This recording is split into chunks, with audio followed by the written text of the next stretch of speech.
To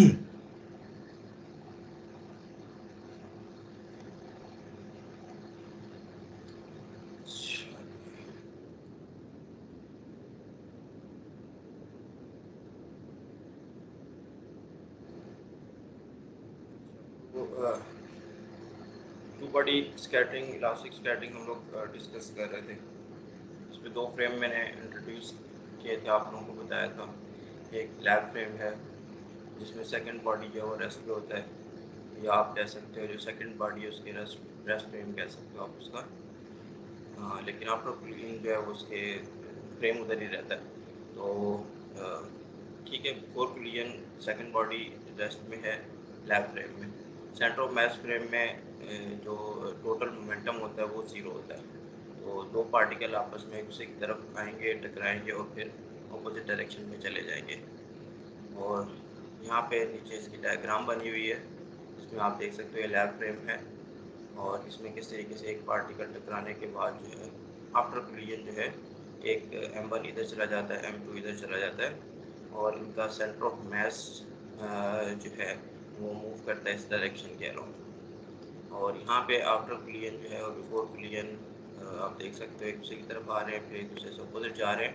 इस same direction में भी अपोजिट जा सकते हैं, जिसका मतलब होगा थीटा जीरो। ठीक है, कि उसी लाइन में वापस चले जाए, या फिर कोई एंगल बना सकते हैं। इन जनरल एंगल बनाएंगे थीटा एंगल। अब इसको और इधर फाइनल सिचुएशन जो है दोनों की कंबाइन कर सकते हैं हम। तो ये जो v1 वेक्टर है, v1 प्राइम ये इधर होगा और ये v2 प्राइम जो है ये इधर होगा। ठीक है, तो लेफ्ट फ्रेम में एंगल ये सही है और यहाँ पे एंगल जो है वो जो कैरेक्टरिस्टिक एंगल है वो थीटा है और सेंटर ऑफ मास फ्रेम में। फिर पोजीशन वेक्टर आप लिख सकते हो सेंटर ऑफ मास का, और इसके फिर हमने सेंटर ऑफ मास फ्रेम में आप में आर ज़ीरो हो जाता है और आपको ये रिलेशन आ जाता है। इसके डेरिवेटिव लिए हमने, तो बिफोर एंड आफ्टर जो है आपको पता चला कि मोमेंटम जो है वो ज़ीरो होता है। ये momentum 1 + 2 before clear, momentum 2 plus momentum 1 + 2 after clear, zero. ये भी डेफिनेशन है सेंटर ऑफ मास फ्रेम की, और ये रिलेशन आके हम यूज़ करेंगे। लैब फ्रेम में क्या होता है, U2 जो है second particle before clear rest पे होता है। तो यहाँ पे भी आप सेंटर ऑफ मास की डेफिनेशन यूज़ करो, डेरिवेटिव ले लो। अब सेंटर ऑफ मास जो है वो टाइम डेरिवेटिव जब लोगे वो v वेलोसिटी के साथ मूव कर रहा है, और यू बिफोर क्लियर u1 और u2 वेलोसिटी है m1 m2 की, और आफ्टर क्लियर जो है वो v2 v1 है, और u2 क्योंकि ज़ीरो है इसलिए आप ये इस तरह लिख सकते हो आप इसको। और यहाँ पे फिर आप रिलेशन बना सकते हो सेंटर ऑफ मास वेलोसिटी का इन टर्म्स ऑफ u1। तो सारे रिलेशन हम u1 की टर्म में लिखेंगे, initial kinetic energy in lab frame या इनिशियल वेलोसिटी जो है लैब फ्रेम में। तो ये बन गया v का। इसी तरीके से फिर हमने ये कल डिस्कस किया था कि u2 प्राइम जो है वो इक्वल है -v के। यहाँ से फिर आपके पास v का रिलेशन है, ये बन गया। और u1 जो है वो u2 के साथ रिलेटेड है। सेंटर ऑफ u1 प्राइम और u2 प्राइम आपस में रिलेटेड है क्योंकि सेंटर ऑफ मास में ये मोमेंटम ज़ीरो है, तो इसलिए कि ये माइनस साइन आया और ये यहाँ पे आपने इसको लिख दिया। ठीक है, इतना कर लिया था हमने। इसके बाद ये ऊपर वाली फिगर दोबारा मैंने काफ़ी पेस्ट की है, ये जो ऊपर आपको दिखाई थी, और इसमें टेबल डाल दिए हैं ये। तो ये वेक्टर जो है ये v1 है, v1 प्राइम है, और ये वाला वेक्टर यहाँ से लेके यहाँ तक ये v2 प्राइम है। तो अभी जो ट्राइंगल्स बन गई इनसे आप फ़ौरन से ये चीज़ निकाल सकते हो कि v1 जो वेक्टर है वो सम है कैपिटल V और v1 प्राइम का। इसी तरीके से v2 वेक्टर जो है वो सम है कैपिटल V और v2 प्राइम का। अच्छा, तो शायद कुछ कमेंट किसी ने लिखा हुआ है, सर वन क्वेश्चन है कल के लेक्चर से। अच्छा हाँ ठीक है, तो आप जो है क्वेश्चन करो।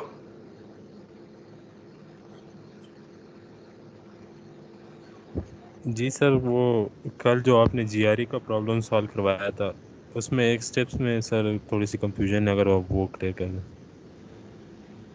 अच्छा, एक स्टेप में कन्फ्यूजन है उसमें।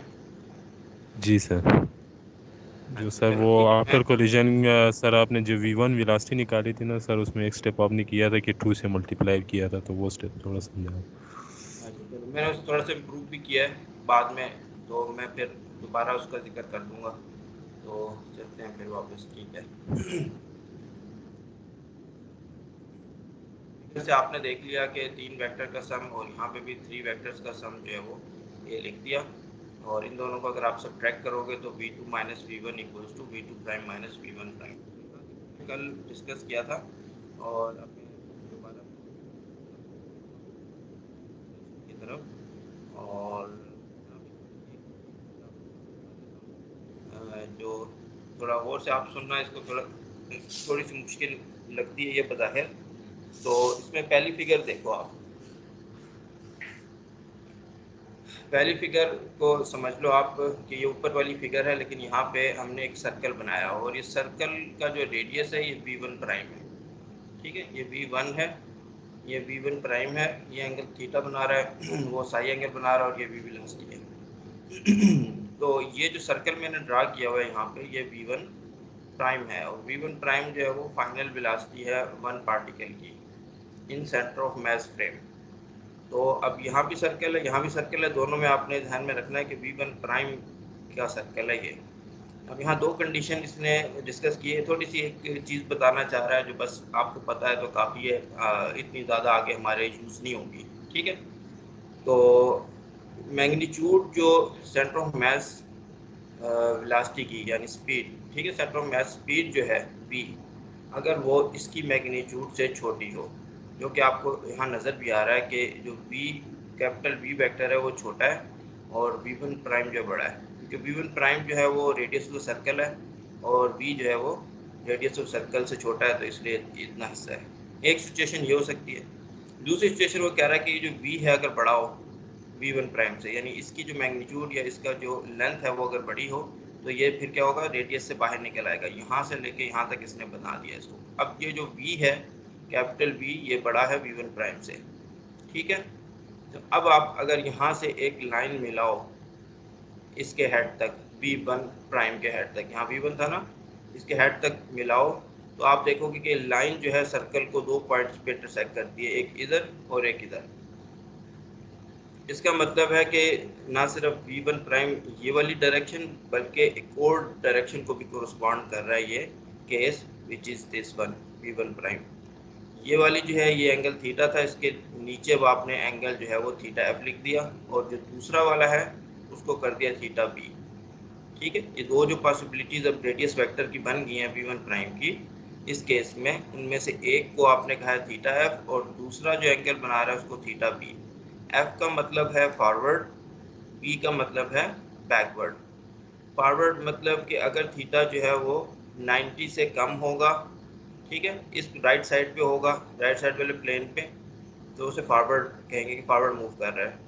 और अगर वो थीटा जो है वो 90 से ज़्यादा होगा तो उसे आप कहोगे बैकवर्ड डायरेक्शन। तो यहाँ पे इसने ये चीज़ लिखी हुई है कि if v is less than v1 prime, only one possible relation exist between capital v1 and v1 prime. यहाँ पे जो है, ठीक है, ये v1 है, ये v1 प्राइम, और v इसमें सिर्फ एक रिलेशन होल्ड करता है एन थीटा।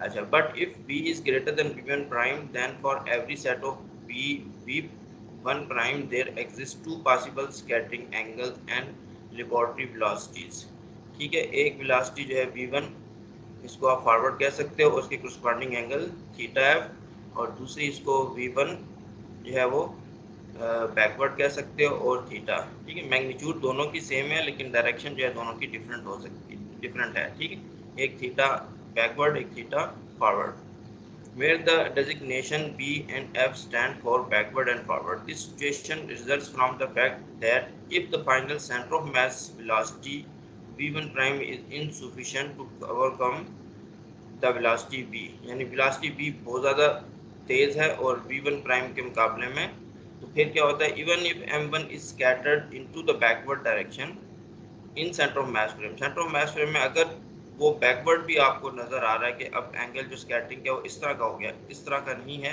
बल्कि इस तरह का है, बैकवर्ड जिसको कह रहा है ये, the particle will appear at a forward angle. Lab frame में वो आपको फॉरवर्ड एंगल में ही नजर आएगा, in lab frame psi less than pi by 2। अब साई एंगल देखो आप, ये स्टिल जो है वही है एक लिहाज से, ये 90 से कम ही है। लैब फ्रेम में वो उसको आगे ही जाता हुआ देखेंगे, लेकिन सेंटर ऑफ मास फ्रेम क्या है कि वो बहुत तेज़ी के साथ दौड़ रहा है, तो उसमें ये पॉसिबिलिटी भी बन जाएगी कि वो बैकवर्ड मोशन की भी पॉसिबिलिटी उसके अंदर बन जाएगी। तो ये बता रहा है कि ये चीज़ थोड़ी सी एक टेक्निकल चीज़ है जो इसने आपको बताई है। तो thus for v greater than v1 prime the velocity v1 in the lab system is a double valued function of v1 prime. ठीक है, लेकिन वो कहता है इन एक्सपेरिमेंट वो usually measure psi not the velocity vector v1। तो experiment में आप जो चीज़ मेजर करते हो ये एंगल साई मेजर करते हो। ठीक है, कि किस एंगल पे आपका पार्टिकल टकराने के बाद स्कैटर्ड हुआ, तो साई मेजर करते हो और वो जो है वो सिंगल वैल्यूड फंक्शन है। ठीक है, single that's a single value of Sai. लेकिन साई की एक वैल्यू जो है वो correspond कर सकती है to different value of theta. यहाँ पे आप देख रहे हो कि साई की ये वैल्यू जो है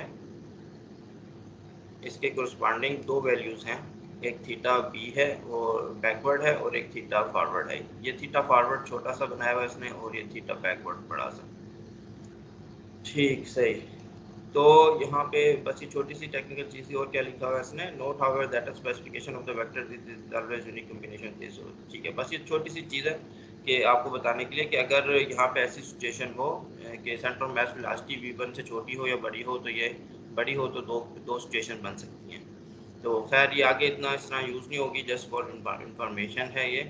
अच्छा, अब आगे हम चलते हैं। ये मैरिन की बुक से मैंने लिखा हुआ है, the great advantage of using the centre of mass coordinate system is because the total linear momentum in such a system is zero. तो वो मैंने आपको बता दिया था। So that before the collision the particle move directly towards each other and after the collision they move in exactly the opposite directions. If the collision is elastic as we have specified then the masses do not change। ठीक है, ये discussion मैंने शुरू में ही आप लोगों के साथ कर ली थी। जो ये सारी बातें यहाँ लिखी हुई है मैं पहले से आपको बता चुका हूँ कि क्लियर अगर इलास्टिक है तो मैसेज चेंज नहीं होते। And the conservation of linear momentum and kinetic energy is sufficient to provide that the centre of mass speeds before and after collision are equal. तो ये बहुत इंपॉर्टेंट रिजल्ट है, ये कह रहा है जिसको मैं भी ड्राइव करूँगा। इसने कहा कि इलास्टिक कोलिजन है तो हमें पता है मैसेज चेंज नहीं होते, एक चीज़। दूसरा, कंजर्वेशन ऑफ लीनियर मोमेंटम और काइनेटिक एनर्जी से आपको ये बात पता चलती है। ठीक है, काइनेटिक एनर्जी तभी आप लगा सकते हो जब इलास्टिक कोलिजन है। इलास्टिक कोलिजन नहीं है तो फिर ये रिजल्ट नहीं निकलेगा। ये क्या कह रहा है, ये कह रहा है कि पार्टिकल 1 जो है इसकी इसकी स्पीड जो है वो कंजर्व है इन सेंटर ऑफ मास फ्रेम। एक लिहाज से आप इसको यूं ले सकते हो। ठीक है, कि u1 प्राइम जो है वो v1 prime before and after collision, u2 prime equals to v2 prime. तो स्पीड ऑफ, इस तरह लिख लेना चाहिए हमें इसको, स्पीड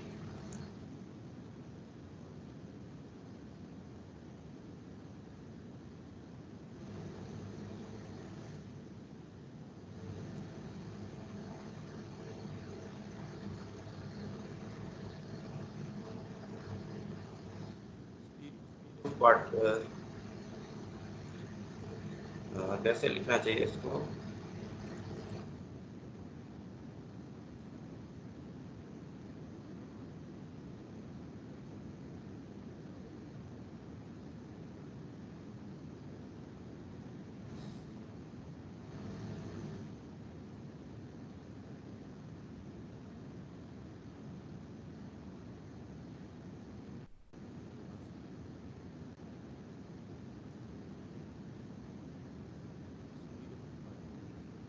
कंजर्व इनिशियल। ये आप याद रखना आपने, इसको मैं बनाता हूँ।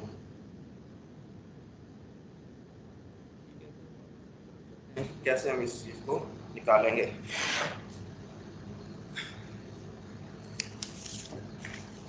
तो मोमेंटम कंजर्वेशन और काइनेटिक एनर्जी कंजर्वेशन, ये चीज़ आपने यूज़ करनी है। तो सबसे पहले हम लोग मोमेंटम कंजर्वेशन जो है वो लिख लेते हैं। वो क्या है, m1 u1। अच्छा, मोमेंटम कंजर्वेशन सेंटर ऑफ मास में, ठीक ठीक ठीक, सही मैंने कहीं लिखा हुआ है वाली जो चीज़ है इन सेंटर ऑफ मास फ्रेम। इसको नीचे ले आते हैं। फ्रेम आपके पास जो है ये चीज़ है और इसी चीज़ से आप ये बना सकते हो। अगर आप मैग्नीट्यूड की बात करते हो फिर ये जो चीज़ें दोनों आपस में बना देता हूँ तो ये हो जाएगा। ठीक है, अब साइन मैंने जो है वो गायब कर दिया, तो मैग्नीट्यूड के हवाले से देगी और यहाँ पे भी अपोजिट होगी।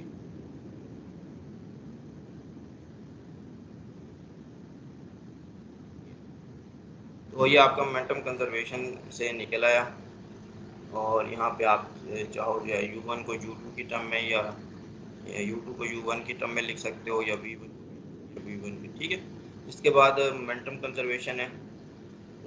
ये मोमेंटम कंजर्वेशन हो गया। अब काइनेटिक एनर्जी जो है कंजर्वेशन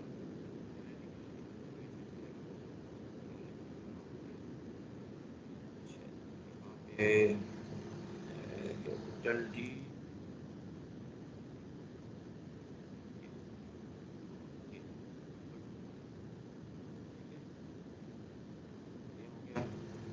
और दिस implies that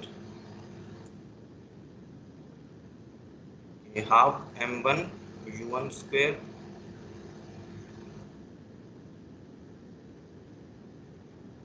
पहली काइनेटिक एनर्जी होगी, फिर हाफ मैंने कैंसिल कर दिया सबका, टू u2 स्क्वायर। ठीक हो गया, और फिर ये इक्वल हो जाएगा half m1 v1।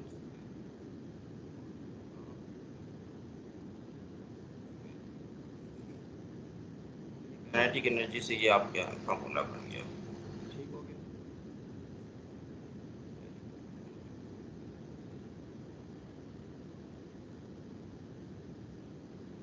Kinetic energy ये बन गया। अब देखो इसमें से क्या कर सकते हैं हम।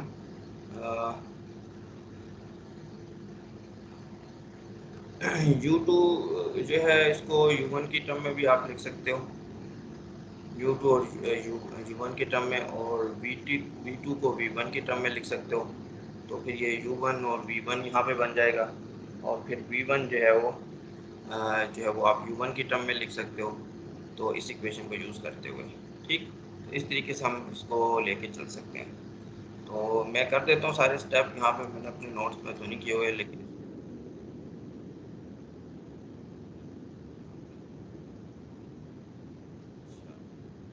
तो किस तरह बनाएं इसको। इसको जो है अगर आप m1 से मल्टीप्लाई डिवाइड कर लो तो ये जो है आपका यहाँ पे चला जाएगा, इसके m1 आ जाएगा।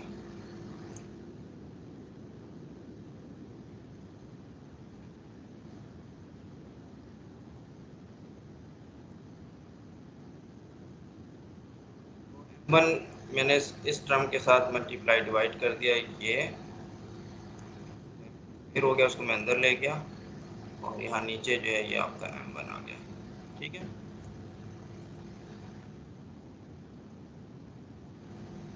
और ये काम इसके साथ भी कर लेते हैं।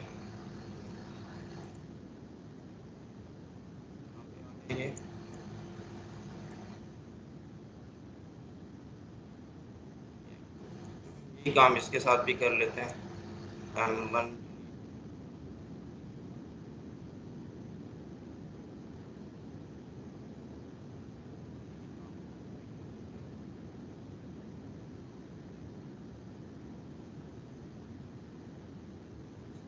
आसानी से हमारा काम बन जाए। अब आप देखो कि ये जो M2U2 है इसको मैं एलिमिनेट कर सकता हूँ, यहाँ पे M1U1 आ जाएगा। ठीक है, नेक्स्ट स्टेप में इस तरीके से V2 को चाहो तो आप V1 की टर्म में लिख सकते हो। ठीक है, तो आखिर मतलब ये दो चीज़ें हम अगर रख लें, V1 प्राइम और U1 प्राइम, तो फिर हमारा काम बन जाएगा। तो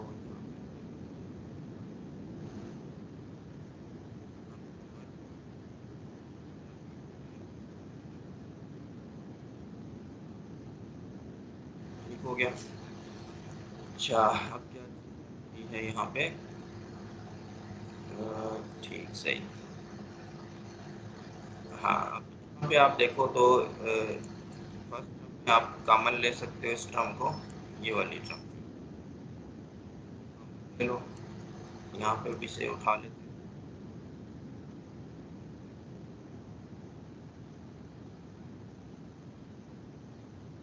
ये आपका जो है कॉमन बन गया, इसको मैंने बाहर रख दिया। यहाँ पे भी ये कॉमन है, इसको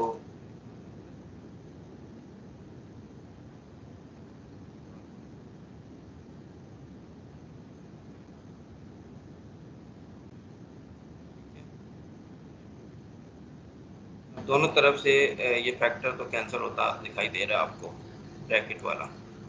तो नेक्स्ट स्टेप पे चले जाते हैं। नेक्स्ट स्टेप में ये फैक्टर कैंसिल,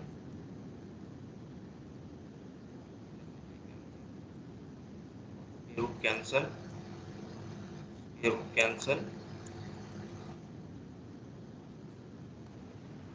सर हाँ जी, सर एक M1 U1 है, एक M1U2 प्राइम है सर, तो दोनों में आपने कॉमन कैसे ले लिया?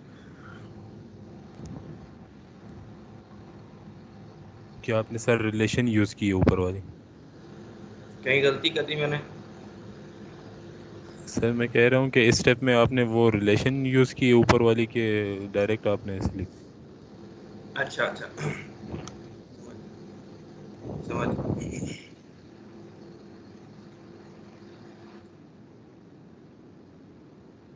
ठीक है, ये सेंटर ऑफ मैथ से तो आपको समझ आ गई, ये वाली जो चीज़ है इसको मैं हाईलाइट कर देता हूँ। ये सेंटर ऑफ मैथ से हमारे पास ये आ गया, इसको पिंक कर लेते हैं। ये रिलेशन मैंने यूज़ किया, ये असल में आपको मोमेंटम कंजर्वेशन से आ गया।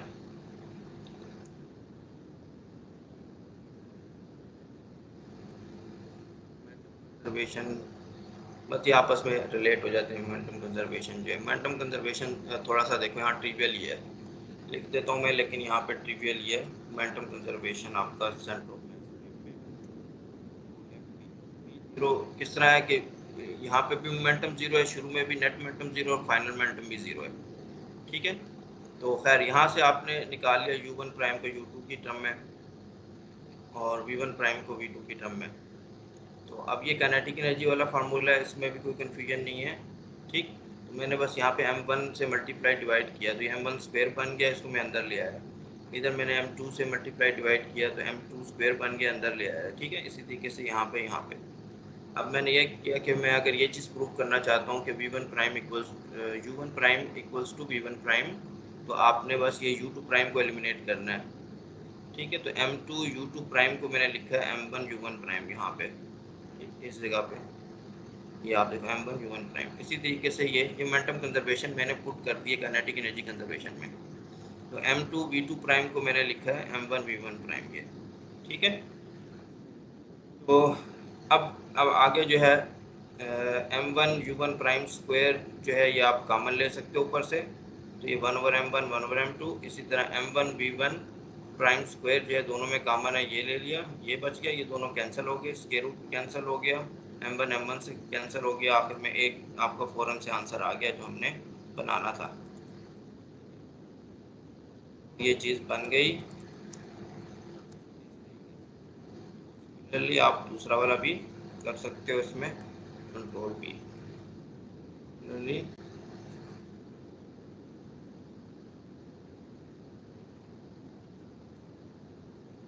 आपके पास ये यूट्यूब के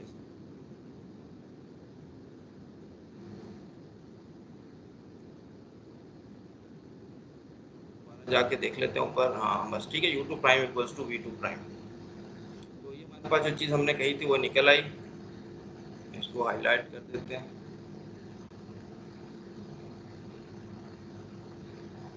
ये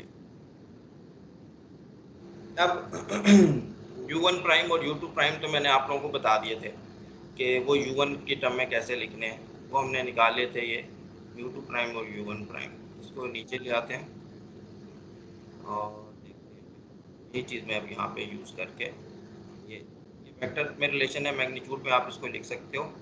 तो फिर आपके पास अब रिजल्ट जो है बन जाएगा कि प्राइम जो है वो यू वन प्राइम के बराबर है। इसका मतलब ये होगा, ये वाली वैल्यू आप यहाँ पुट कर दो बस। और यू बी टू प्राइम जो है वो यू टू प्राइम के बराबर है, और यू टू प्राइम जो है आपके पास ये है, ये माइनस के साथ है। यहाँ स्पीड लिख रहा हूँ, सिर्फ स्पीड के लिए बात ट्रू है तो माइनस साइन भी निकल आया, u1 की टर्म में u2 प्राइम भी निकल आया, u2 हाँ v2 प्राइम भी निकला है, u2 प्राइम भी और u1 प्राइम भी, सारी क्वांटिटीज हमने u1 की टर्म में लिख दी है। इसको मैग्नीट्यूड के लिए होल्ड करता है। तो ये एक स्टेप जो हमारा मेन स्टेप जो है यहाँ पे हो गया। और अब हम जो है आगे चलते हैं। ठीक है, ये सारे रिलेशन हो गए। अब हमने थीटा और साई के दरमियान जो है रिलेशनशिप निकालना है। तो नेक्स्ट हेडिंग जो है वो इन थीटा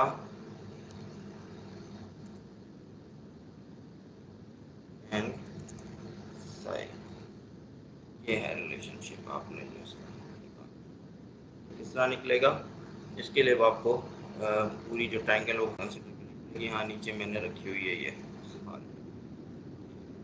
वहाँ पे बुक में इस तरीके से नहीं है, मैंने कहा थोड़ा आपको इसको जो है इस तरीके से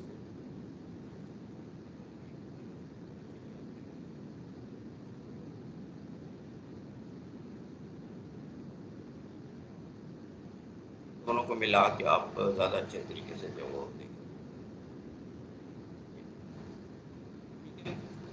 तो इसमें ये अब आपने यहाँ पे मोमेंटम कंजर्वेशन लगाना है along this direction and perpendicular. ठीक है, perpendicular and along the direction of incident particle, जो कि डैश लाइन से है। तो इसमें ये होगा कि आपके ये जो वेक्टर है v1 प्राइम, इसको आप अलोंग एंड परपेंडिकुलर कंपोनेंट में रिजॉल्व कर लोगे।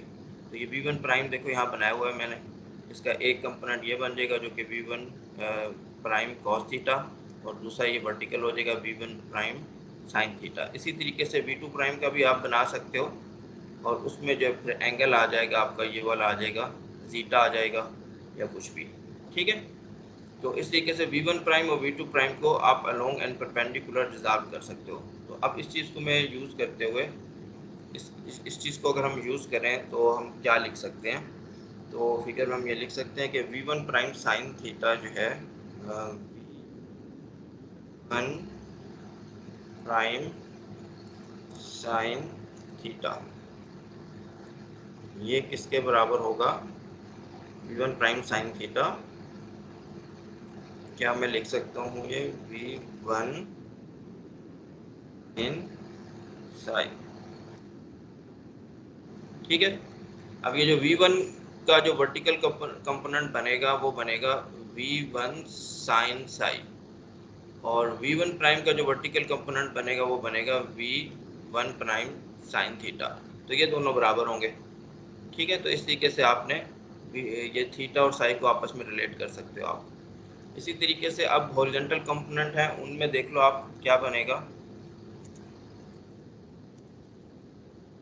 इसमें बनेगा v1 prime cos theta plus v equals to v1 cos psi. तो अब ये जो वेक्टर है v1, इसका जो हॉरिजॉन्टल कंपोनेंट है वो इतना बड़ा होगा, यहाँ से लेके यहाँ तक, ये यहाँ से लेके यहाँ तक। इसमें ये छोटा पार्ट जो है ये है v1 प्राइम कॉस थीटा, और यहाँ से लेके यहाँ तक का पार्ट जो है वो स्पीड है सेंटर ऑफ मास की v। तो v सेंटर ऑफ मास की speed plus v1 prime cos theta equals to v1 cos sine. ठीक है, ये रिलेशन आप यहाँ सिर्फ इस फिगर को देख के जो है वो निकाल सकते हो। अच्छा, अब यहाँ ये दो काफ़ी हैं रिलेशन आपको थीटा और साई के दरमियान रिलेशन बनाने के लिए। ठीक, तो इसमें जो है आप इसका टेंजेंट साई बना लेते हैं। इसका मतलब होगा इस इक्वेशन को मैं डिवाइड करता हूँ इस इक्वेशन से, जो है आपके पास बन जाएगा टेंजेंट साई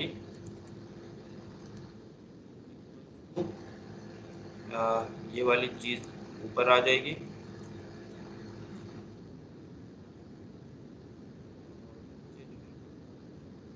ये वाला पार्ट आ जाएगा।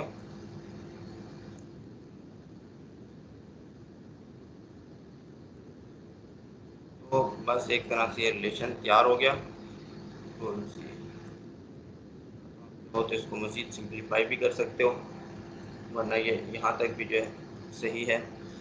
और एक और स्टेप आप ये कर सकते हो कि इस इक्वेशन में न्यूमरेटर और डिनोमिनेटर को v1 प्राइम से डिवाइड कर लो। आप इस चीज़ से मल्टीप्लाई डिवाइड कर लो, तो ये चीज़ उठ के यहाँ पे नीचे आ जाएगी। तो ये इसको ऐसे कर लेते हैं यार,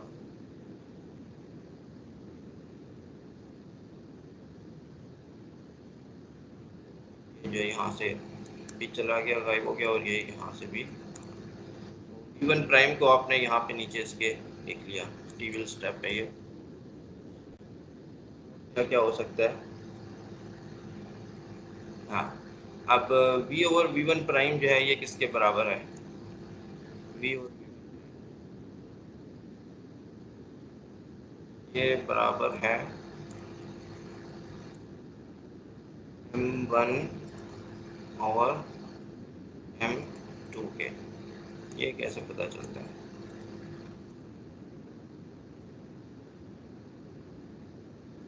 v1 over v prime equals to m1 over m2। तो फिर आप ये इस रिलेशन को मज़ीद सिंप्लीफाई करके इस तरह लिख सकते हो। ठीक है, कहाँ से आया इसको देखते हैं। ये v ओवर v1 प्राइम जो है, तो v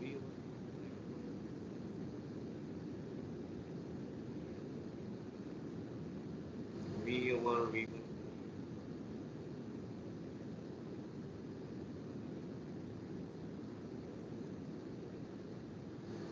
ये है,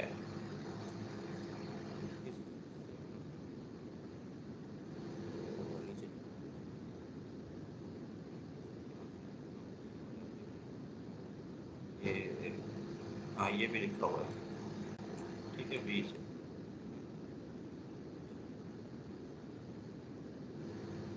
अच्छा, u1 जो है वो प्राइम जो है इसकी अगर आप वैल्यू पुट कर लो जो हमने निकाली थी,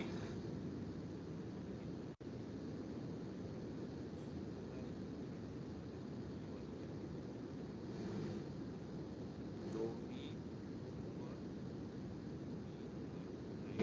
हम देखना चाह रहे हैं कि क्या है। v को अगर मैं एज इट इज ये अभी लिख दूँ, नहीं, v की ये नीचे वाली वैल्यू हम यूज़ कर लेते हैं। v1 प्राइम की ये हो गई और v की ये वाली, ठीक है, ये वैल्यू जिनसे काफ़ी पेस्ट कर ली। ये है v की ये वैल्यू और v1 प्राइम की ये वैल्यू, ये दो वैल्यूज हम निकाल चुके हैं। तो इससे आप देख लो कि आपका आंसर क्या बनेगा। u1 कैंसिल हो गया, m1 प्लस m2 भी कैंसिल हो गया, m1 ओवर m2। तो ये रिलेशन आ गया जो यहाँ पे लिखा हुआ है, m डिवाइडेड बाई m2। ठीक हो गया, कर देता हूँ सही। तो, तो अच्छा, ये रिलेशन भी हमारे पास निकल आया, तो भी हम हाईलाइट कर लेते हैं। बैकग्राउंड इसको भी हाईलाइट कर लेते हैं, और पिंक इस तरह ये आता है। इसको क्या करें, इसको ग्रीन कर दें। ठीक है, तो ये चीज़ बन गई, ये रिलेशन आपका निकल आया। इसमें कुछ लिमिटिंग केसेस आप लोग देख सकते हो कि अगर इफ जो है वो इफ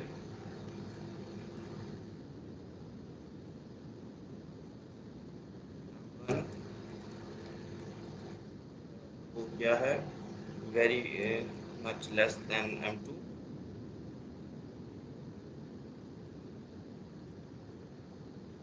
फिर आपको क्या मिलेगा,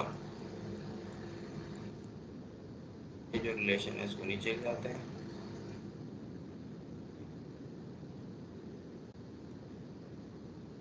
m1 बहुत छोटा है तो ये आपका निगलेक्ट हो जाएगा।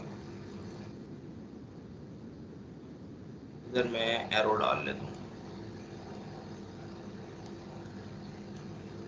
ये रिड्यूस हो जाएगा। एरो के ये कर लेते हैं इसको ऊपर, ये लिख लेते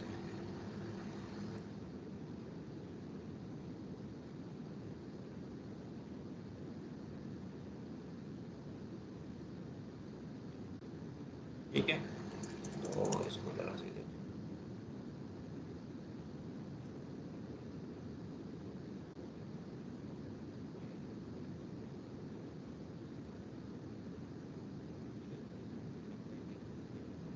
लिमिटिंग केसेस है जो हम इसके डिस्कस कर रहे हैं। तो ये बन जाता है, विच मीन्स कि ये क्या बन जाता है,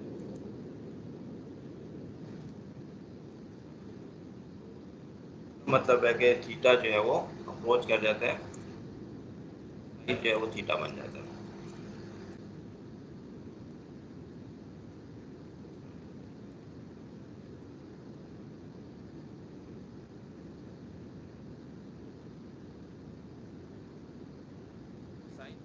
दोनों बराबर हो जाएंगे अगर m1 जो है वो छोटा होगा, एक ये चीज़ होगी। दूसरा, अगर m1 जो है वो m2 के बराबर हो, ये एक केस हो गया। दूसरा केस है कि अगर m1 जो है वो m2 के बराबर हो, m1 इक्वल्स टू m2, तो फिर क्या सिचुएशन होगी, आपके पास ये रिलेशन आ जाएगा।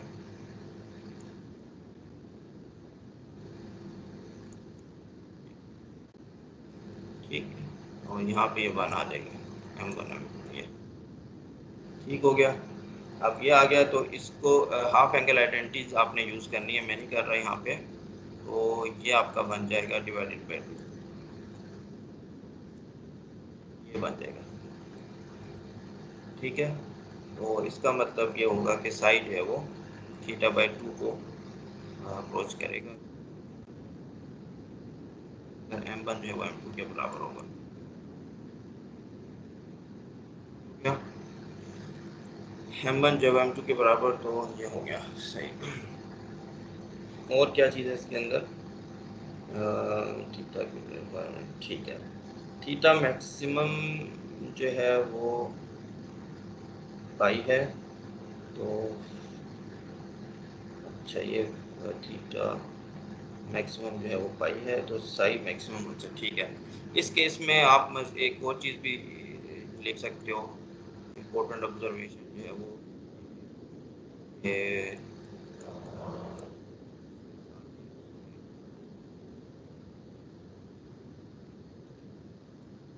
ये थीटा मैक्सिमम जो है वो आपका पाई बाई 2 है।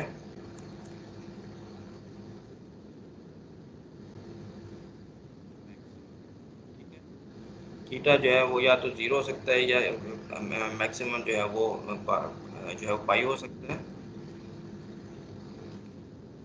करस्पॉन्डिंग साई जो है वो आपका उससे डबल हो जाएगा, साई मैक्सिमम जो है वो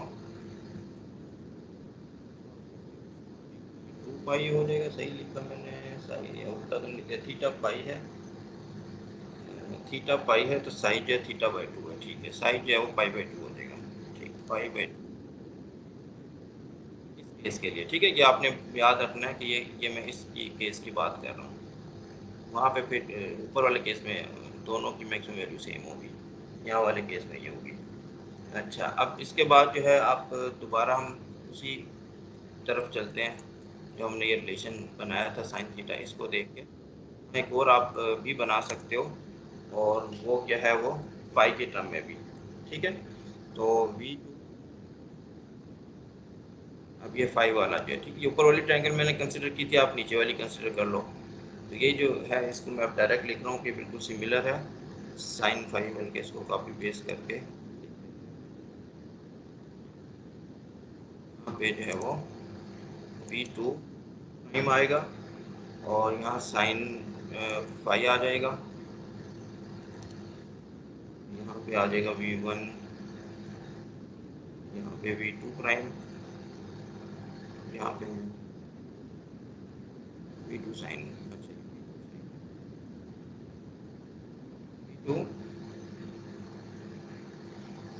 अच्छा तो गड़बड़ तो नहीं कर दी मैंने, V1 साइन, ठीक है, और यहाँ पे V1 साइन, ठीक है, यहाँ V2 साइन फाई है, और ये V2, चलो तो दोनों जो है V2 sine, V2 prime sign,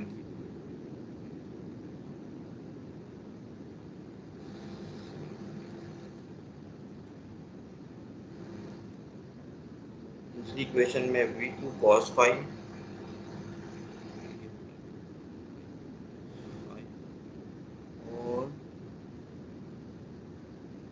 जाएगा v माइनस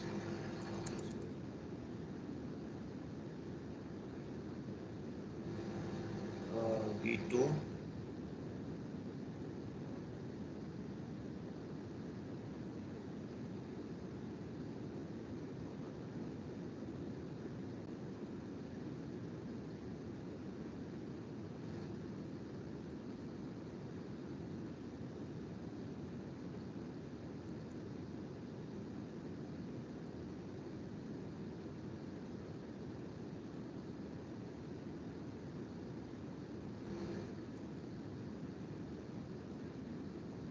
ठीक है। तो इसको ये चीज़ भी आप बिल्कुल ऊपर वाली ट्रायंगल के बजाय नीचे वाली ट्रायंगल कंसिडर करो तो ये निकल आएगा v2 sin 5। v2 sin 5 का मतलब हो जाएगा कि ये यहाँ पे आपने बनाना है। ये जो है मेरे पास शायद यहाँ पे डायग्राम जो है मेरे नोट्स में नहीं बनी हुई इसकी, तो इसका जो कंपोनेंट है वर्टिकल वो ये बन जाएगा। ठीक है। और फिर जो है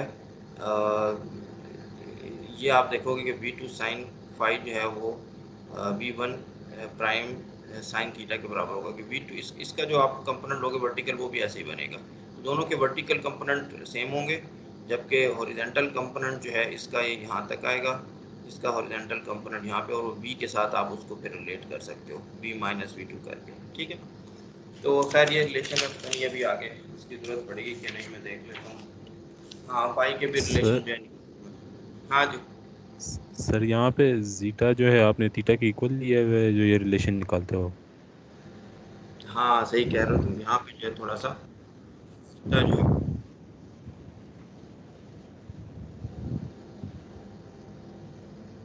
अच्छा, तो इसमें ये चीज़ देख लो आप। हाँ ये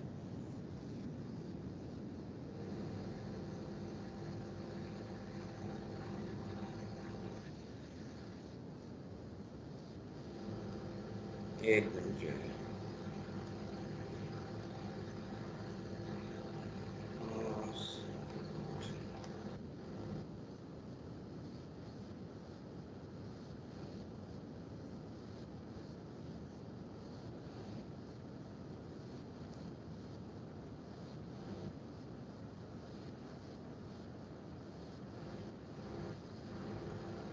सही।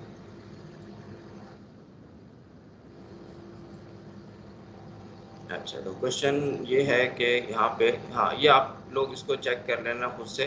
ठीक है, कि यहाँ पे जो ये जीटा है ये मैंने फाइल लेके किया है, क्योंकि ये फाइव और जीटा ये आप लोग आपस में मेरा ख्याल है रिलेट भी कर सकते हो। हाँ v2 जो है ना, अच्छा नहीं ये इसका ये एंगल लिया है ये वाला। ठीक, माइनस थीटा, ये एंगल फाइव है which is pi minus theta. तो ये एंगल भी आप बना सकते हो। ये एंगल क्या बन जाएगा, ये बन जाएगा पाई माइनस फाइव जो है। ठीक है, वैसे तो ये एंगल बिल्कुल थीटा ही बन गया है। ठीक है। v2 साइन, हाँ ठीक है, मैंने देखा नजीब सही कह रहा है, यहाँ पे फाइव नहीं बल्कि जो है वो जीटा आएगा। अब ये कन्फ्यूजन इस वजह से आ रही है कि मैंने जो है मैंने अपने नोट्स में जो जीटा था उसको ही फाई किया है। ठीक है, तो अब यहाँ पे क्योंकि बुक में जो है फाई अलग चीज़ है, जीटा अलग है, मैं अपने नोट्स में जो है जीटा को फाई लिया हुआ है। फाई मैंने कोई इंट्रोड्यूस किया ही नहीं। ठीक है, पाई नहीं को इंट्रोड्यूस किया क्योंकि पाई माइनस थीटा के बराबर है, ये एक इम्पोर्टेंट क्वांटिटी है। तो अब क्योंकि मैंने फिगर दिखा दिया आप लोगों को, तो मेरा ख्याल है इसको मैं फिर जीटा ही कर देता हूँ। तो सही कहा आपने कि इसमें फाई जो है मैंने जीटा लिया हुआ है। ठीक है, ये चीज़ यूज़ करूँगा मैं। ये बस सारी रिपीटिशन, ये पहला पार्ट हमने अगर कर लिया तो ये चीज़ें आप फ़ौरन से फिर निकाल सकते हो।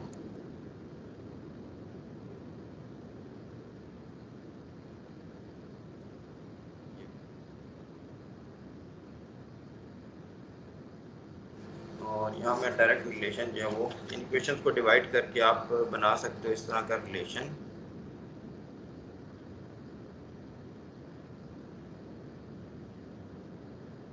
ये वाला रिलेशन इस तरह का। तो यहाँ पे टेंजेंट आ जाएगा आपका जीटा, और यहाँ पे आपके पास जो है जीटा साइन और v2, गया और यहाँ भी वन प्राइम।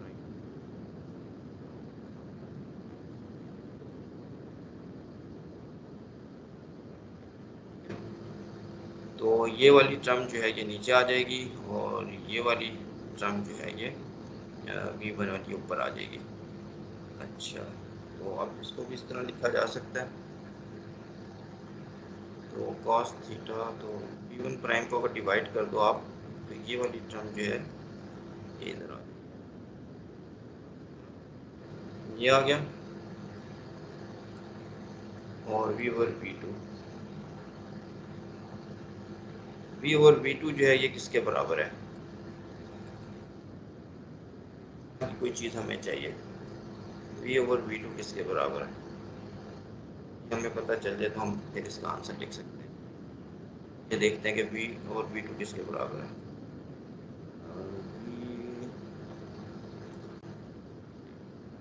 V और V1, ये तो M1 M2 के बराबर ही है ना। नहीं, मैंने कुछ गड़बड़ कर दी है कहीं पे लिखते हुए। ये जो है V2 है, ठीक हो गया। ये V2 है और ये जो है V1 प्राइम साइन थीटा है, या यहाँ पे भी V2 प्राइम साइन थीटा है। ऊपर लिखते हुए मैंने देखो गलती कर दी है,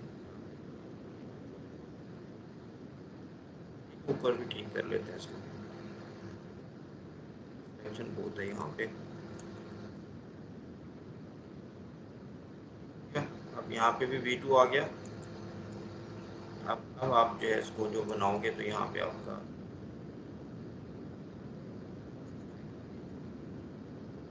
प्राइम जो है वो किसके बराबर होगा? तो यहाँ V2 प्राइम में कर, V2 प्राइम जो है वो V1 प्राइम के साथ इसका रिलेशन है। वो रिलेशन जो है मेरा ख्याल है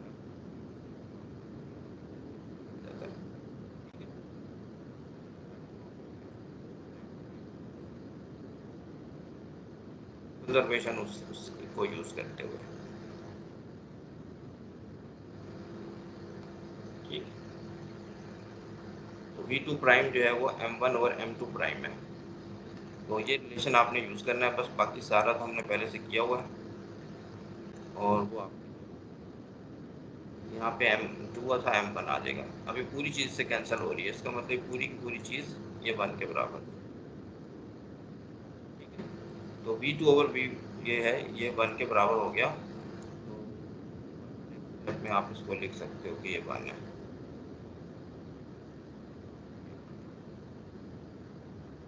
या यहाँ पे फिर हाफ एंगल आइडेंटिटीज यूज़ कर सकते हो। मेरे पास जो रिजल्ट जाता है ये, ठीक है। तो कोटेंजेंट थीटा बन गया ये। इसको जो है वो आप पाई माइनस थीटा भी लिख सकते हो, ज़रूरत है इसमें लिखने की कि नहीं। तो टेंजेंट में अगर कन्वर्ट करते हो तो इसको लिखा हुआ है मैंने पाई माइनस थीटा, यहाँ पे कोटेंजेंट थीटा बाई 2 है।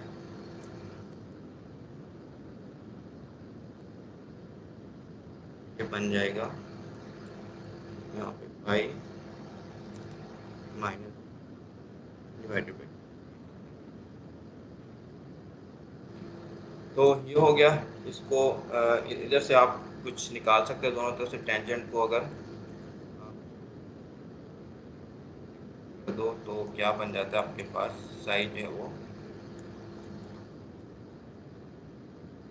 इसके बराबर आ जाएगा pi minus theta divided by 2।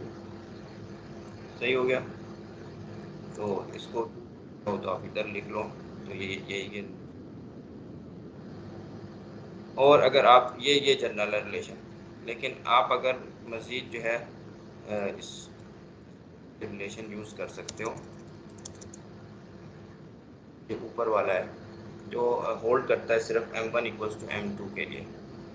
M1 equals to ये जो रिलेशन एक होल्ड करता है वो ये है, साइड जो है वो थीटा बाई 2 है, ठीक है। साइड जो है थीटा बाई 2 है, ये रिलेशन आप यूज़ कर सकते हो।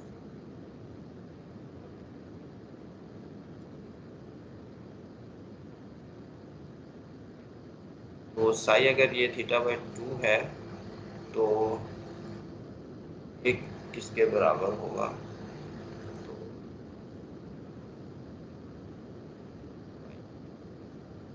जो है वो आपका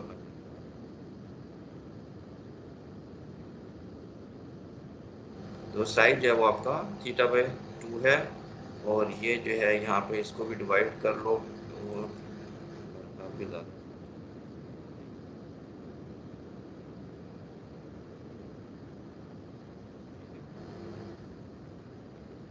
लिख लेते हैं ताकि ज़्यादा और ये वाला पार्ट उधर ले जाता हूँ मैं।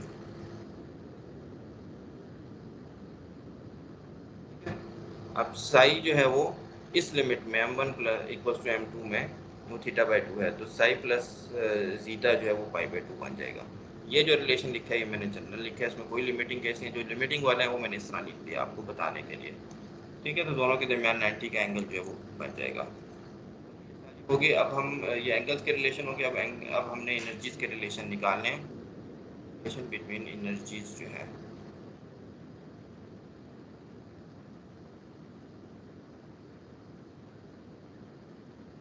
रिलेशनशिप बिटवीन अमंग एनर्जीज,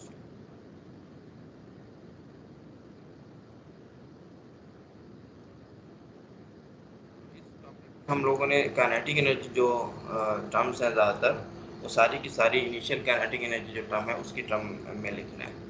ठीक है, तो वो अब आपको मैं सारी डेफिनेशन यहाँ बता देता हूँ। ये टी नॉट जो है वो बल्कि ये जो चीज़ है ये इतनी मुश्किल नहीं है, इसको जो है क्या किया जाए, चलो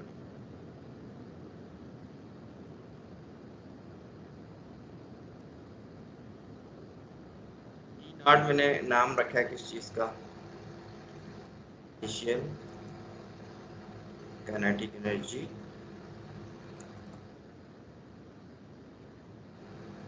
ठीक है, इनिशियल टोटल काइनेटिक एनर्जी। चलो यहाँ नीचे इसके लिख देता हूँ मैं, total kinetic energy in lab frame नहीं लिखूंगा, बस लैब फ्रेम, लैब फ्रेम में। तो ये किसके बराबर होगी, इनिशियली आपको पता है लैब फ्रेम में जो दूसरा पार्टिकल है वो रेस्ट पे है, तो ये सिर्फ आपके पास काइनेटिक एनर्जी है जो आपको प्रोवाइड करनी है अगर आप बुलियन चाहते हो लैब में, तो ये इस तरीके से।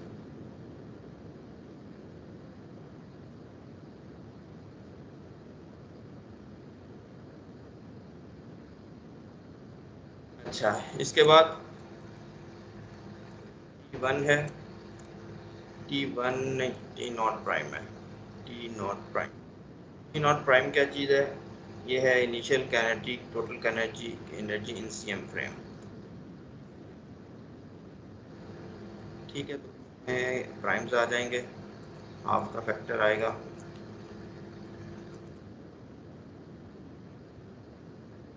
ये जो है ये आप प्राइम कर लो है? और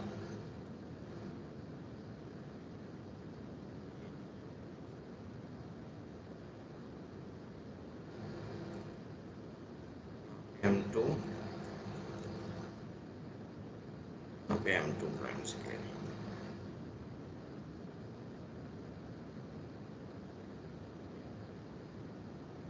half m1 u1 prime square और half m2 u2 prime square.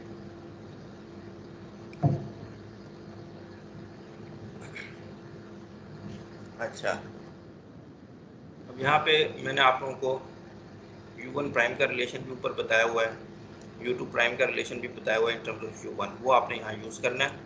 तो नेक्स्ट स्टेप में मैं अब बार बार नहीं कर रही चीज़, तो इसको आप लिख सकते हो टी नॉट प्राइम को जो है फाइनली इन यहाँ से डिलीट कर देते हैं, हाफ m1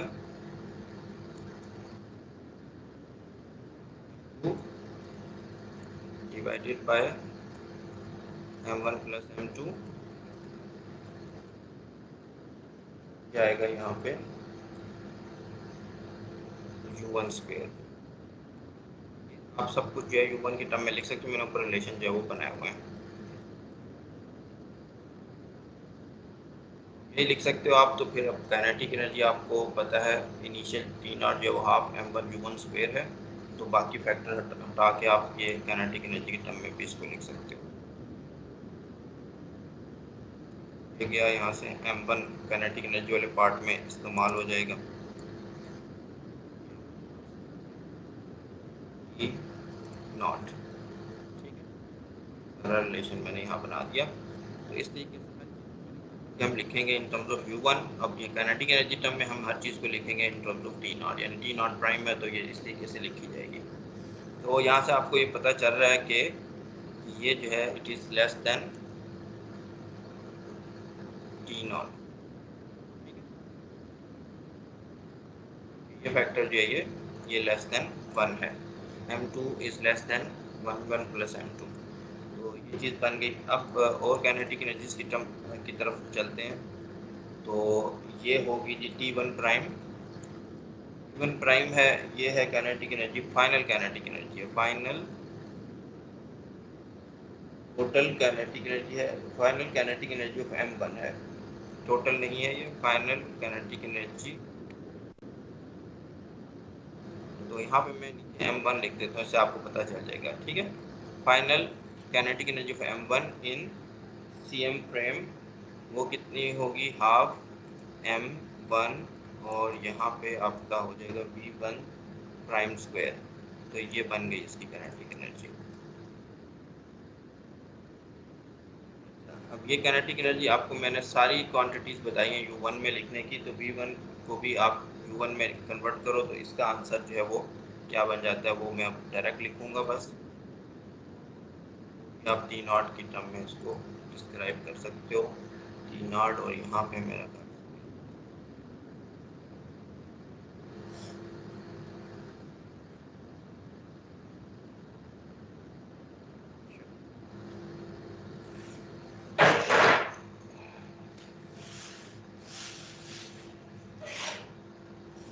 अच्छा ये हो गया। इसके बाद T2 आप इस तरीके से बना सकते हो।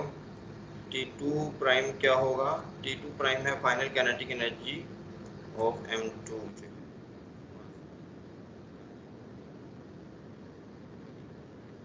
की थी। तो इधर आपके पास V2 प्राइम आ जाएगा, और V2 प्राइम को भी आप लिख चुके हो u1 में, और फिर उसको यूज़ करते हुए आपके पास जो मेरे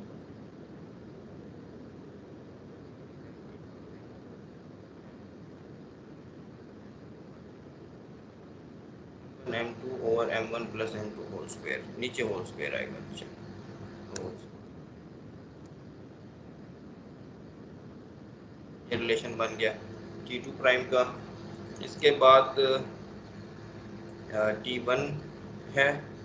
T1 क्या है, final kinetic energy of mass m1 in lab, ये लैब में है। अच्छा,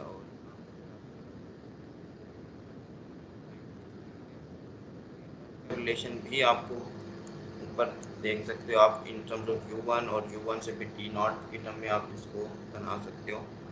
अच्छा, तो यहाँ पे नहीं जो है टी आप बना सकते हो final kinetic energy of mass m2 lab. तो यहाँ पे आपके पास ये मैंने डिफाइन कर दिए। अच्छा, तो इसके बाद थोड़ी सी लंबी कैलकुलेशन है, ये मैं एक्सरसाइज के तौर पे आप लोगों के लिए छोड़ रहा हूँ।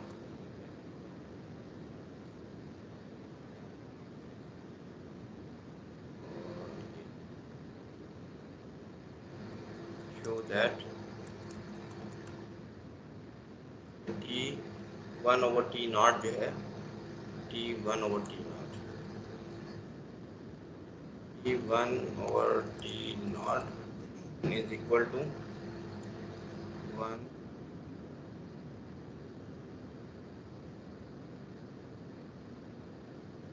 Plus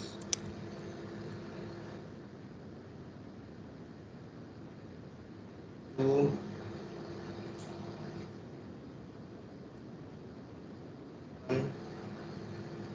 m divided by m1 plus यहाँ से ले लेते हैं और यहाँ पे 1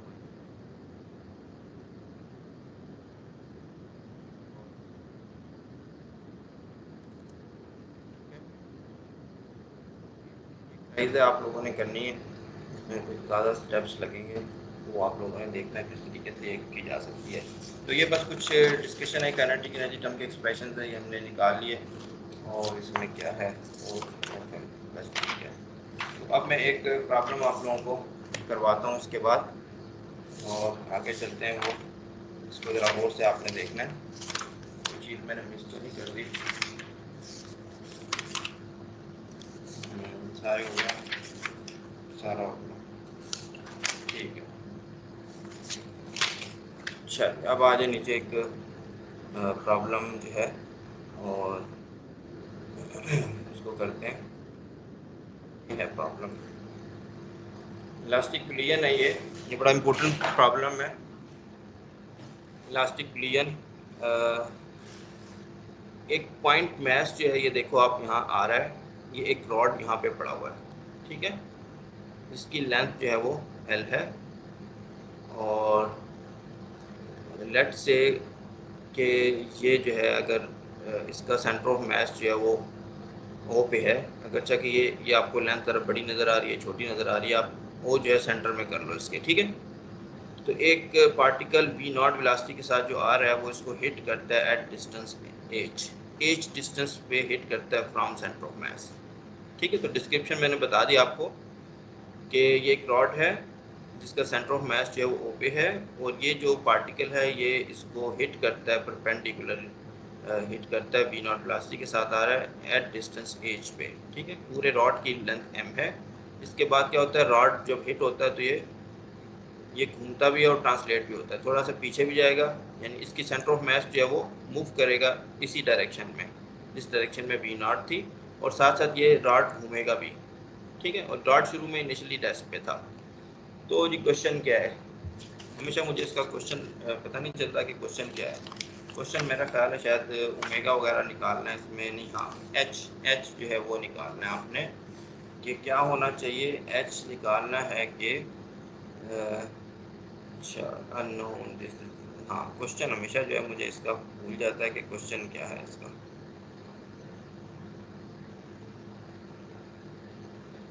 एच निकालना है कि कितनी उस पे इसको हिट किया जाए कि क्या हो। अच्छा V जो है वो V नॉट ओवर जो है इसमें, हाँ मुझे बिल्कुल जो है ये ध्यान से निकल गया इसमें, ये एच की कंडीशन क्या बताई उसने कि क्यों जो है निकालना है। V नॉट अगर गिवन है तो ओमेगा जो है वो इसका इनिशियली एट रेस्ट। अच्छा, given that V rod equals to V के बराबर है एनर्जी, हाँ। चलो जी, क्वेश्चन मुझे जो है वही भूल गया कि इसमें जो है वो निकालना क्या है। आखिर में एच जो है वो निकालना है। तो एच तो निकालना है लेकिन कुछ इसमें गिवन था कि क्या चीज़ जो है वो के हिसाब से आपने निकालना है। चलो इसको इस प्लियन को एनालाइज करते हैं, ध्यान में आ जाएगा मेरे यहाँ पे नोट्स जो है मैं जो लिखे हुए हैं उसमें चीज़। अच्छा सर, वन क्वेश्चन है कल के लेक्चर से, चाहिए तो हो गया और तो नहीं कुछ है, ठीक सही है।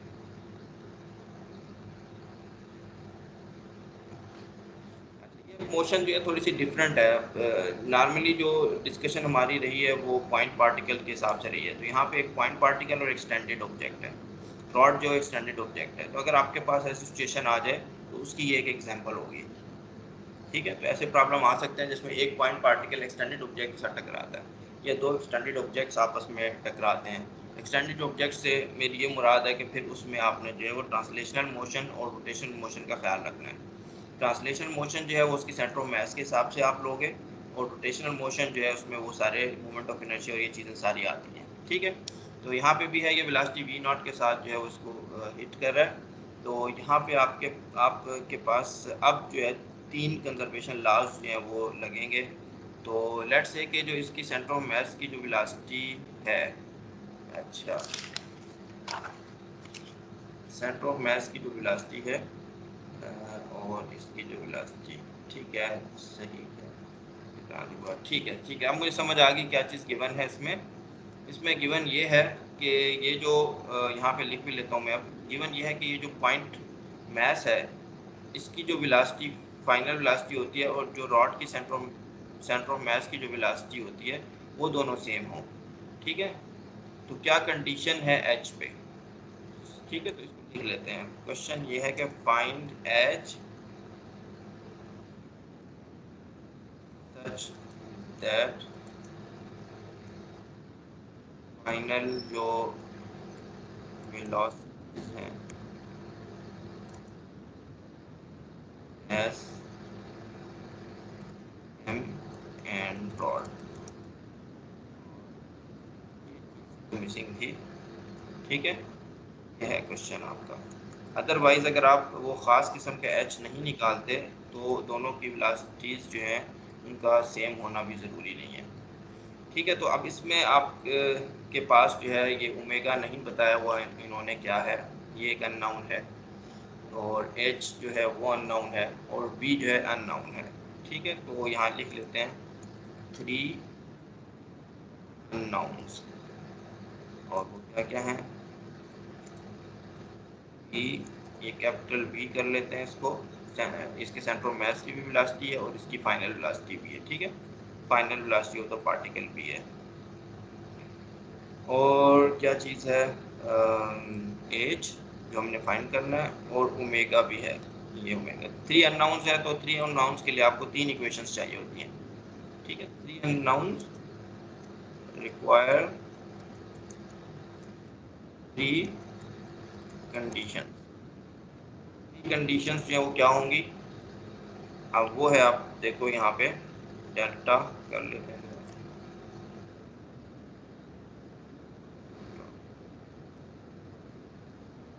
एक जो है वो आपकी सबसे important delta p equal to 0 conservation, दूसरा जो है वो यहाँ पे एनर्जी कंजर्वेशन,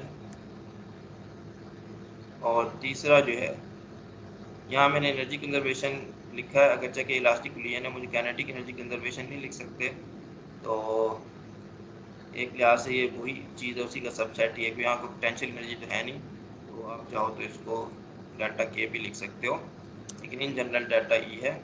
और आखिर में एक और चीज़ है जो मैंने आपको कहा था, बताया था शुरू में क्वेश्चंस के हवाले से, वो है एंगुलर मोमेंटम कंजर्वेशन। 3 कंडीशन होगी जो ये सारी चीज़ फिक्स करेंगे। पहली वाली कंडीशन जो है वो हम लगाते हैं और देखते हैं कि हमें क्या मिलता है। डेल्टा पी इक्वल टू 0 से स्टार्ट करते हैं।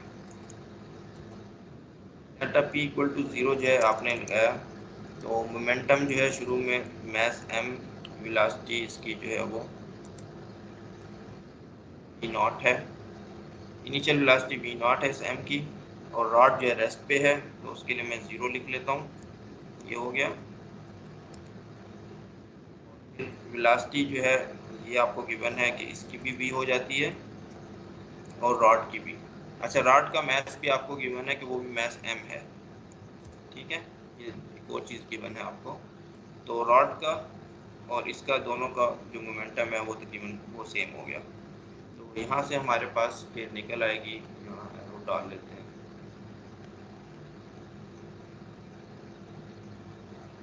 तो यहाँ से आपके पास ये कैपिटल बी जो है वो निकल आता है,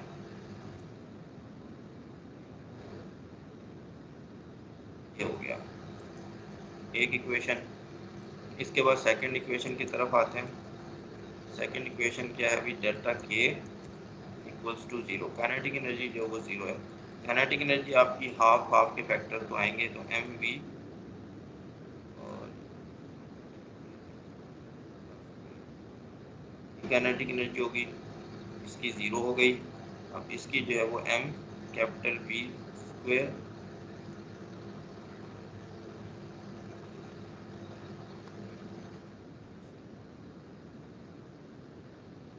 काइनेटिक एनर्जी जो है इसके अंदर 2 फैक्टर्स आएंगे। अब यहाँ आपने केयरफुल रहना है, ठीक है। अब ये एक्सटेंडेड ऑब्जेक्ट है, ये पॉइंट लाइक ऑब्जेक्ट नहीं है, तो इसकी काइनेटिक एनर्जी आप लिखोगे कि kinetic energy of centre of mass, ठीक, ये आपने लिख दी translational kinetic energy half m v square, I plus omega इसके अंदर स्क्वायर। रोटेशनल पार्ट भी है। तो रोटेशनल पार्ट आपका क्या होगा, half I I omega square. Omega square. अब ये आई जो है ये अबाउट सेंटर ऑफ मास है इस तरीके से। और सेंटर ऑफ मास हमें चीज़ें जो है वो पता है, तो इसको कर लेते हैं, एक स्टेप और कर लेते हैं इसका। तो ये जो है ये आपका ये हो गया, आई सेंटर ऑफ मास की वैल्यू जो है वो एम, लेंथ एल है, लेंथ एल जो है मैं कैपिटल एल से लिख देता हूँ, नहीं फिर वो एंगुलर मोमेंटम के साथ मिक्स हो जाएगा। M l square sir divided, इसका हाफ भी कैंसिल कर दें।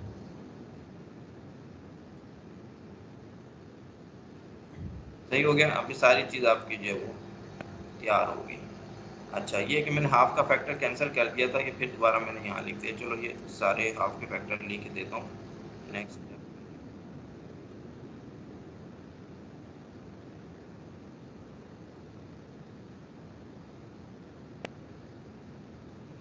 में हम हाफ के फैक्टर जो है निकाल देते हैं, मैंने डाल दी। अब इसको आप सॉल्व कर लो। इसको आप सॉल्व करते हो तो आपके पास ओमेगा जो है वो आ जाएगा। तो देख लेते हैं ओमेगा जो है ये बन गया आपका, एक दो स्टेप में इसको कर और तो ख़त्म करते हैं। ये 2 टाइम्स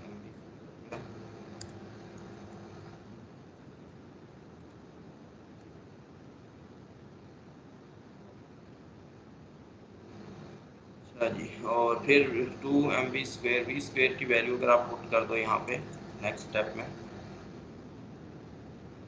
तो वो हम इस तरीके से लिख लेते हैं, एम वी फिर माइनस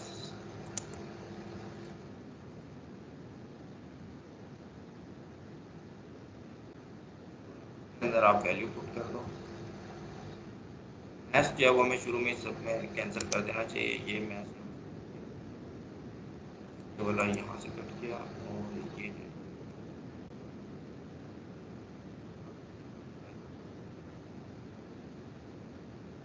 फिर जो है वो किसके बराबर है, ये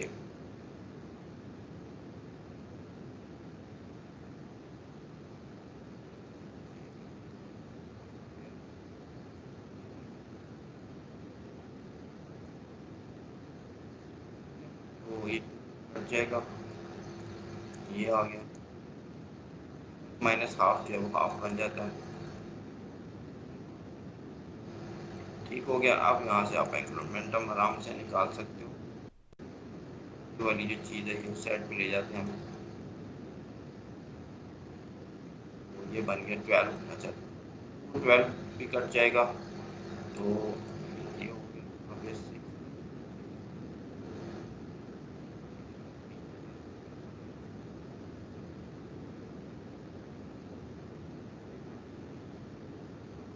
चलो बस ओमेगा का, तो ये चीज़ आपकी तैयार हो गई।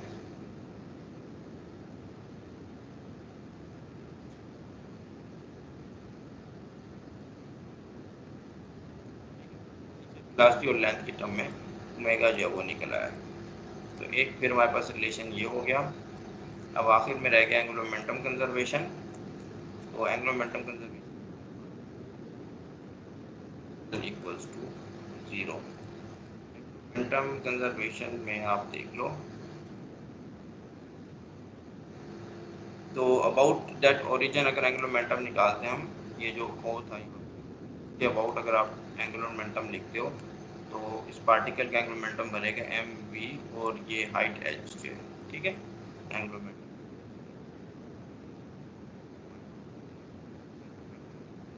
कंजर्व का मतलब initial angular momentum equals to final angular momentum.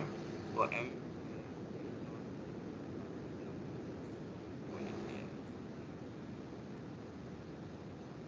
दूसरा जो है वो 0 पे था, तो एंगुलर मोमेंटम उसका 0 है। फिर इसके बाद जो है एंगुलर मोमेंटम क्या बन जाता है इसका,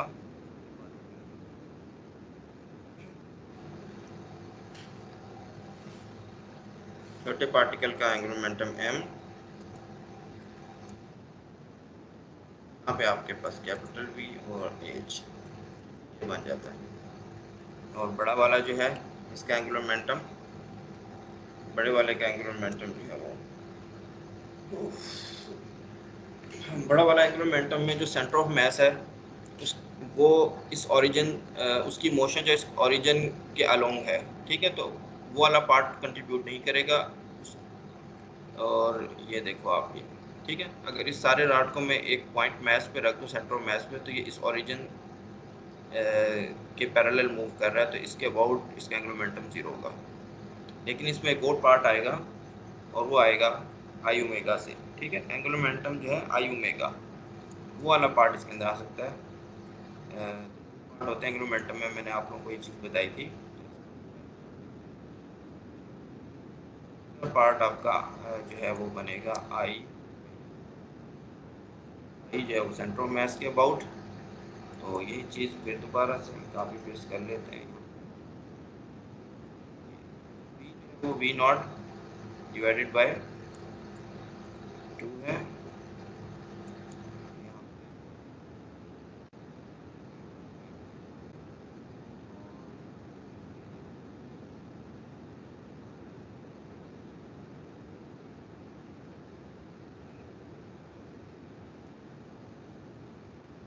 एंगुलर मोमेंटम जो है आपका वो क्या बन जाएगा, ये मोमेंट ऑफ इनर्शिया।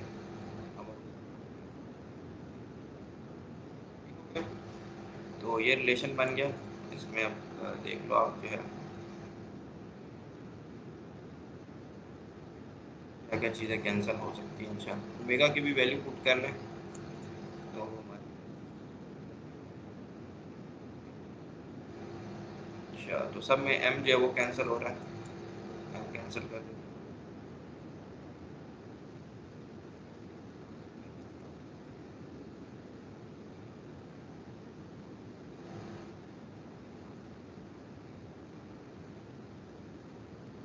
आप देख लो ये जो है ये कैंसिल हो जाएगा इससे, नॉट है ये भी कैंसिल, इधर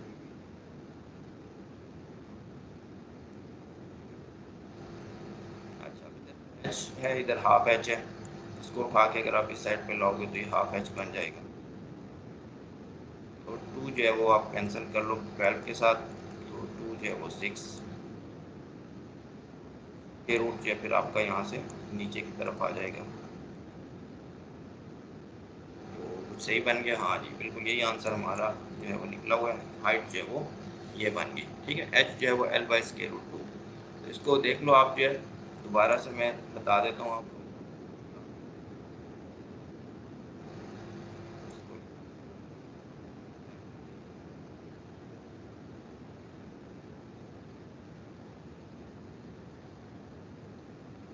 एग्जाम्पल में एक रॉड इनिशियली रेस्ट पे था, एक पॉइंट मास ने इसको हिट किया, ठीक है, हिट करने के बाद ये पॉइंट मास भी आके मूव करता है और ये रॉड जो है ये मूव भी करता है, ट्रांसलेट भी करता है, रोटेट भी करता है। रोटेट करता है उसको हम कहते हैं लेट्स ओमेगा से करता है। क्वेश्चन ये है कि वी नॉट जो है वो कितनी हाइट से इसके साथ टकराए, हाइट फ्रॉम सेंटर ऑफ मास के टकराने के बाद इसकी जो स्पीड है और जो रॉड की सेंटर ऑफ मास की स्पीड है दोनों बराबर हो जाए, ठीक। अब यही प्रॉब्लम है इसमें, मैं अगर आपको कह दूं कि रॉड की स्पीड का हाफ हो जाए, ठीक, या रॉड की स्पीड का 1/3 हो जाए, इस तरह की छोटी मोटी चीज़ हो तो आप वो सारे कंसेप्ट यहाँ पे यूज़ करके तेज़ी से आंसर निकाल के बता सकते हो, ठीक है। तो इसको जो है यहाँ पे हिट करता है, फिर ये अब यहाँ पे मैंने यही चीज़ बताई आप लोगों को कि इसमें 3 अननाउंस हैं, एक कैपिटल बी है वो हमें नहीं पता, एच है वो फाइंड करना है, ओमेगा है वो नहीं। तो 3 आपको कंडीशन क्लास मोमेंटम, एनर्जी और एंगुलर मोमेंटम। इन जनरल जो है ये कंजर्वेशन लॉ या एनर्जी का है, इसको मैं लिख लेता हूँ हमारी सिचुएशन में। अगर चाहे दोनों पॉइंट मैसेज हैं, इनके दरमियान ग्रेविटेशनल पोटेंशियल एनर्जी भी होगी। तो मोमेंटम कंजर्व किया, वहाँ से बी जो है वी नॉट के टर्म में निकला है, काइनेटिक एनर्जी कंजर्व की, वहाँ से ओमेगा वी नॉट के टर्म में निकला है, और लास्ट में आपने जो है वो एंगुलर मोमेंटम में आपके पास ये चीज़ आ गई, इस जो है कितनी हाइट पे होगा। ये किया जा सकता है कि आपको कहा जाए कि एच गिवन हो, ठीक है, कि एच जो है वो L/2 या सेंटर से L/2 या L/3 डिस्टेंस, कोई इतना डिस्टेंस है यहाँ पे। एच आपको एल की टर्म में अगर मैं गिवन कर देता हूँ, ठीक है, तो फिर आपसे ये पूछा जा सकता है कि इसकी स्पीड क्या होगी, ये चीज़ पूछी जा सकती है, या एंगुलर मोमेंटम, या सारी चीज़ें जो हैं, ठीक है, ये चीज़ें बताएंगी। एंगुलर मोमेंटम बताएं, वी स्पीड बताएं, इसकी क्या होगी, इसकी क्या होगी। तो इसको जो है ये हम अपनी मर्ज़ी से एज भी आपको मतलब मर्ज़ी से गिवन किया जा सकता है। फिर in terms of b naught जो गिवन क्वांटिटी उनके टर्म में आप बता सकते हो, ठीक है। तो एक तो ये प्रॉब्लम, यानी इसके अंदर से कुछ प्रॉब्लम ऐसे बन सकते हैं जिनको फिर आप तेज़ी के साथ एनालाइज जो है वो कर सकोगे।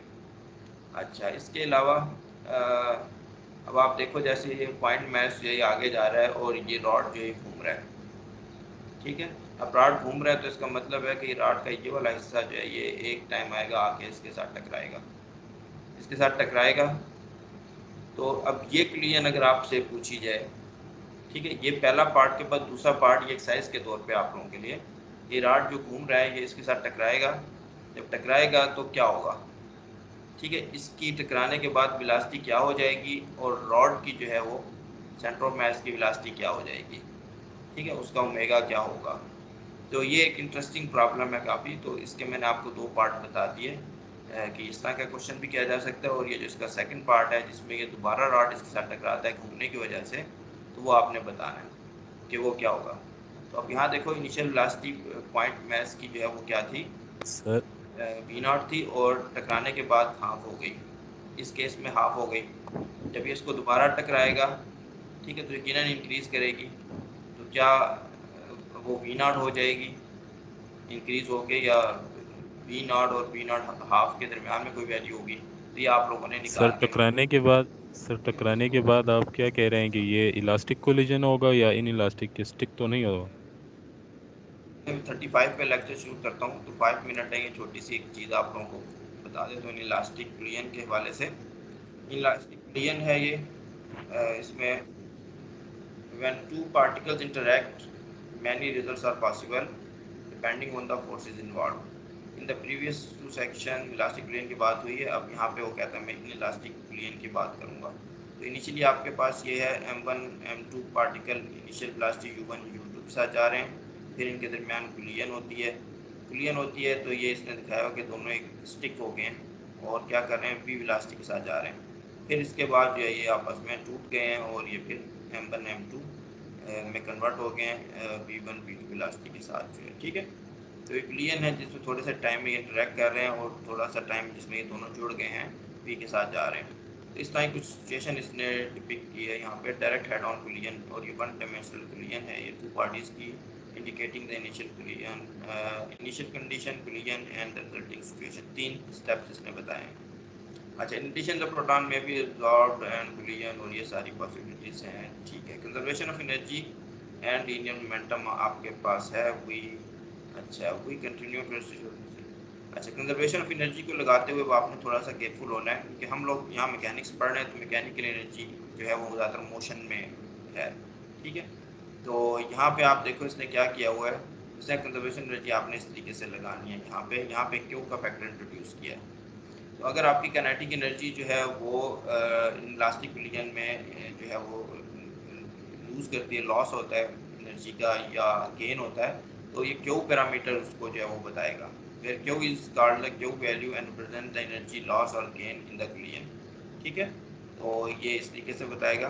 क्यू को आप लिख सकते हो, ये वाली क्या है, ये फाइनल है, final kinetic energy minus initial kinetic energy. तो ये जो है क्यू को आप इस तरीके से लिख सकते हो, ये डेल्टा के भी जिसको आप मैंने कहा हुआ है। डेल्टा के इज नॉट जीरो, तो वो क्यू की वैल्यू, क्यू अगर जीरो है तो इलास्टिक विलियन है, क्यू अगर पॉजिटिव है तो काइनेटिक एनर्जी गेन हो रही है, इसको एक्सो अर्जिक कहते हैं, और अगर क्यू नेगेटिव है इसको एंडो अर्जिक विलियन कहते हैं, काइनेटिक एनर्जी जो लॉस्ट हो जाती है, ठीक है। So an elastic collision is an example of an endo-ergic collision. The kinetic energy may be converted to mass energy as for example nuclear collision. तो relativity में energy mass आपस में convert हो सकते हैं। तो हमारे हिसाब से वो जो है वो मैकेनिकल जो काइनेटिक एनर्जी जो है वो आपकी कंजर्व नहीं रहेगी। तो और it may be the loss as heat energy में जा सकती है, फ्रिक्शन फोर्सेज हैं उसमें जा सकती है, साउंड एनर्जी में जा सकती है। तो इन जनरल जो है थोड़ी बहुत ये इसमें रहती है।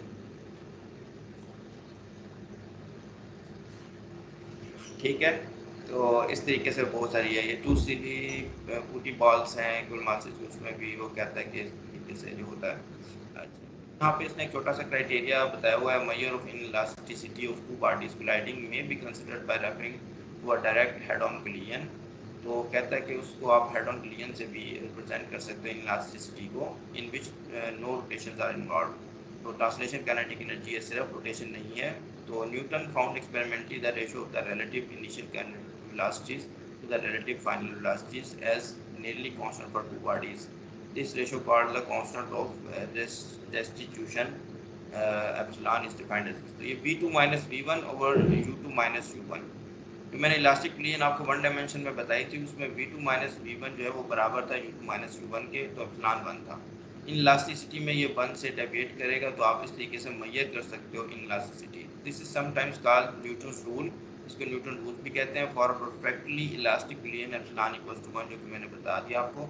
सबसे ऊपर मेरे नोट्स में मैंने ये चीज़ ड्राइव भी की थी है कि ये दोनों बराबर होते हैं। And for totally elastic plane, अगर टोटली इलास्टिक है तो एप्सिलॉन जो है वो कहते हैं 0 हो जाता है। Values of epsilon have the limit 0 and 1, इसके दरमियान ये लिमिट्स होती हैं। इसने ओब्लिक जो है वो प्लेन भी दिखाई है वन डायमेंशन के अलावा। अगर वो कहता है इस तरीके से हो रही हो, ये m1 जैसे से टकराया और ये इधर गया और ये इधर से हो गया इधर, ठीक है। तो इसमें जो है इसने दो डायरेक्शंस जो हैं वो बनाई हुई हैं, ये एक ए प्राइम और बी प्राइम। इसके हवाले से ये थोड़ा सा इसको बताना चाहता है। कहता है we must be careful when applying this above relation to oblique collision. और कहता है हेड ऑन में तो कोई मसला नहीं है, लेकिन ओब्लिक में जब आप करेंगे तो इसको कैसे यूज़ करना है। और यूज़ करने का तरीका ये है, because Newton's rule applies only to the velocity components along the normal a prime to the plane of contact bb prime between the two parties। तो bb prime जो ये प्लेन ऑफ कॉन्टैक्ट है, इन दोनों का इस तरीके से आ रहे हैं ये, ठीक है। और इसके परपेंडिकुलर जो a प्राइम है इन कंपोनेंट्स के लिए ये कहते हैं वैलिड है टू द प्लेन कॉन्टैक्ट, ठीक है। दोबारा से बता देता हूँ यहाँ पे। तो ये कह रहा है कि because Newton rules applies only to the velocity components along the normal a prime, यानी ए प्राइम यहाँ पे कैसे आपको समझ आ रहा है, इन वेलोसिटीज के वो कंपोनेंट जो कि ए प्राइम के अलोंग है वो आपने यहाँ यूज़ करने हैं। यहाँ पूरी वेलोसिटी यूज़ नहीं करनी, वो कंपोनेंट यूज़ करने हैं जो ए प्राइम के अलोंग है, ठीक है। हाँ, to the plane contact is as figure for smooth surfaces the velocity component along the plane of contact and hardly change by collision। अच्छा, तो ये एग्जांपल आपके रीडिंग असाइनमेंट के तौर पे है। For an elastic head on collision describe in section show that epsilon equals to 1। ये show करने की जरूरत नहीं है, मैंने आप लोगों को किया हुआ है। The mass m2 is initially address, तो हेड ऑन कोलिजन के लिए मैंने शो किया हुआ है।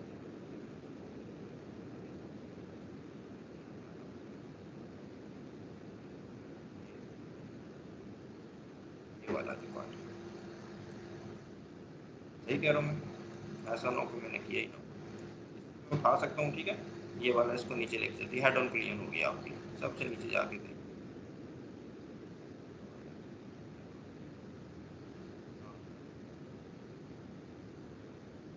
आप देखो वाकई मैं सही क्लेम कर रहा हूँ। माइनस v1, हाँ इसको अगर आप उधर ले जाओ तो ये v2 माइनस v1 बन जाएगा। u2 जो है वो उधर है तो u2 को उधर ले जाते हैं तो ये बन जाएगा। मॉड ले लो, अगर इसमें माइनस साइन बाहर निकाल लो तो ये हो गया स्टेप। ऊपर मैंने सारे स्टेप्स किए हुए, u2 minus u1 v2 minus v1, ये दोनों रेशो जो है बराबर होगी मॉड के साथ। चलो बस यहाँ स्टॉप करते हैं। तो नॉर्मली लेक्चर में 1:35 पे शुरू क्या करूँगा, मैं फिर नमाज़ पढ़ के आता हूँ तो उसमें थोड़ा सा लेट हो जाता है, तो इस तरीके से।